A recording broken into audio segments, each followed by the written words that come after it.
Hello mga mommies! So, ito yung fourth na food ni baby since nag-start na siyang kumain, yung first month niya. So, ito na yung pang-apat na food niya, yung gagawin ko siya ng apple puree today. Let's start!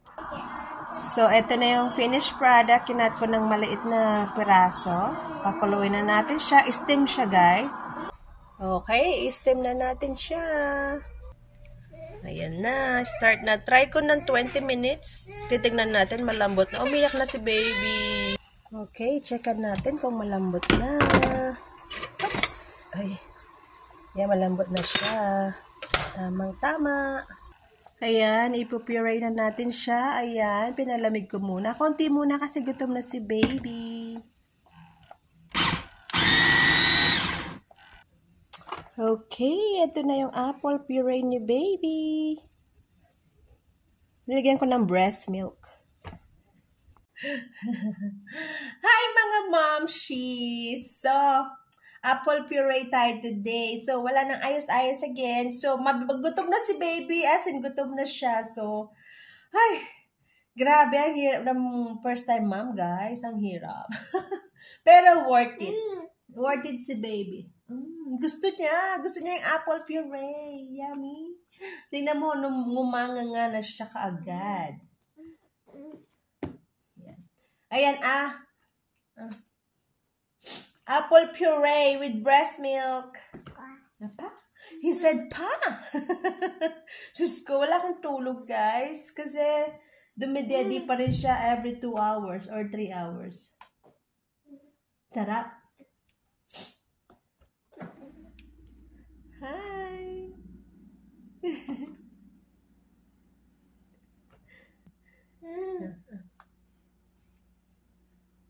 Pang thumbnail, guys. Diyos ko, ang itsura ko. Wala nang ayos-ayos. Okay. Tinitignan ko baka may matigas-tigas, guys.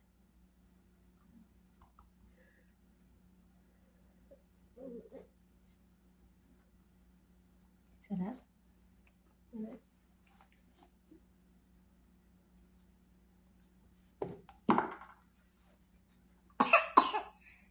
Ahem.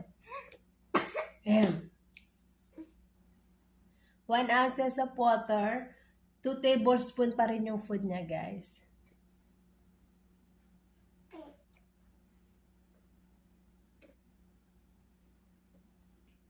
And that's enough. That's enough. You have to eat.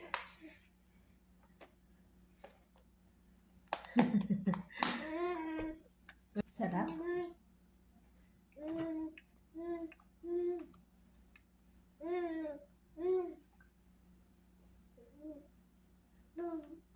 So far, natututo na siyang kumain, guys. Nag-a-ask siya, sabi niyang ganun. So,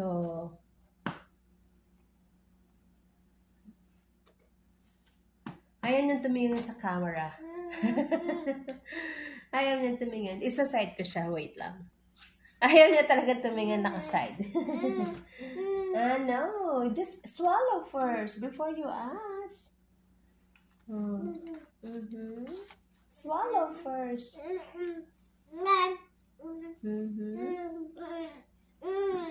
Oh!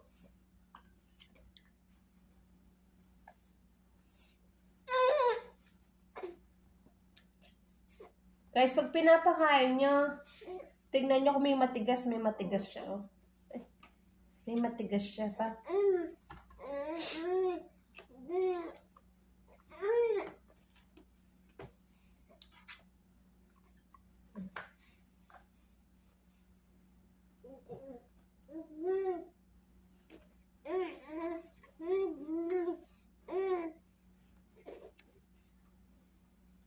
So, gagawin ko siya ng for 3 days.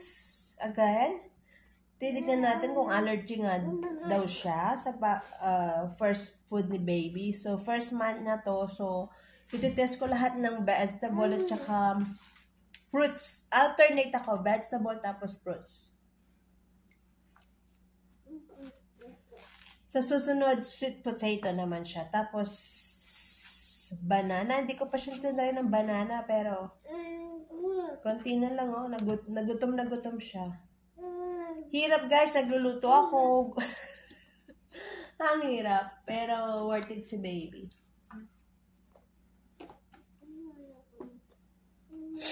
You want mama?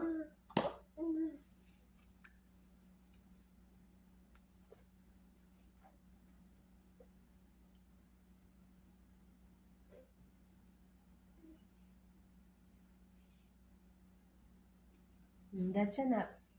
Let me get the wipe. Wait lang po. Kumuha lang po akong pampunas. Siya na mismo. Siya na po sa mga hihingi. Alam ko na style niya pag ayaw niya, iilag niya yung bibig niya. Hindi nakikita si mami. Ang taba-taba ni mami.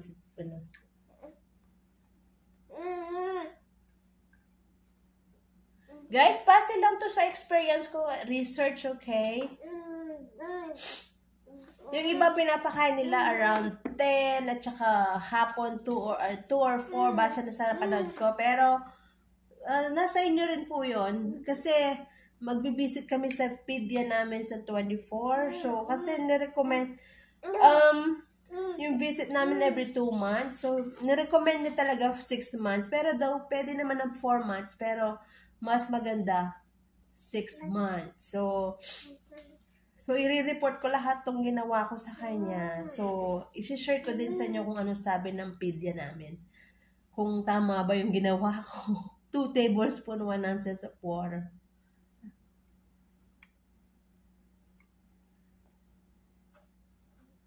Feel better now?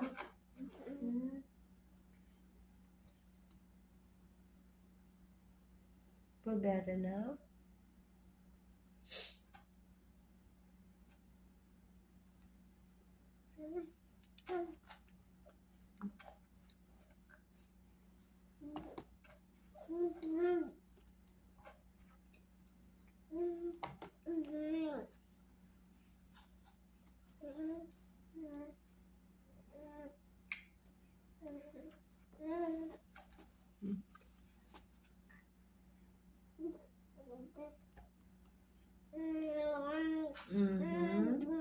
Yes.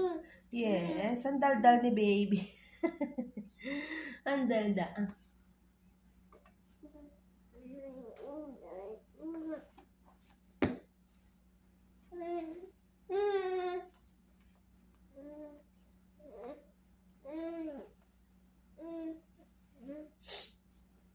Ang dami niyang galos kasi mahaba yung mga kuko, guys.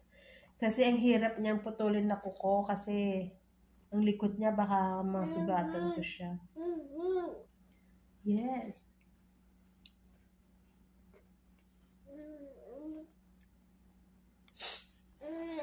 Naubos na, guys. Gusto niya yung apple. Uh-oh.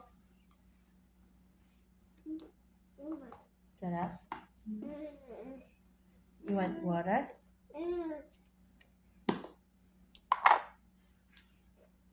Like I said, hindi ko pa siya nabilhan ng sippy cup. Bote muna yung ginagamit ko, guys. Diyos ko. Mga mata ko, oh. Ay! Tumulak. Kaya dapat mayroon kayong bib.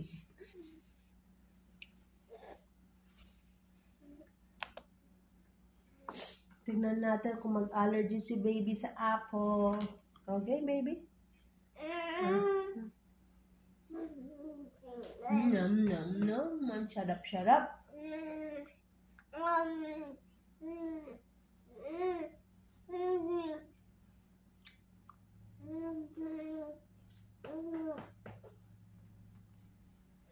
Kala nyo malaki to, pero maliit lang to, guys, ha? Konti lang siya, pero maliit lang tong spoon niya, so.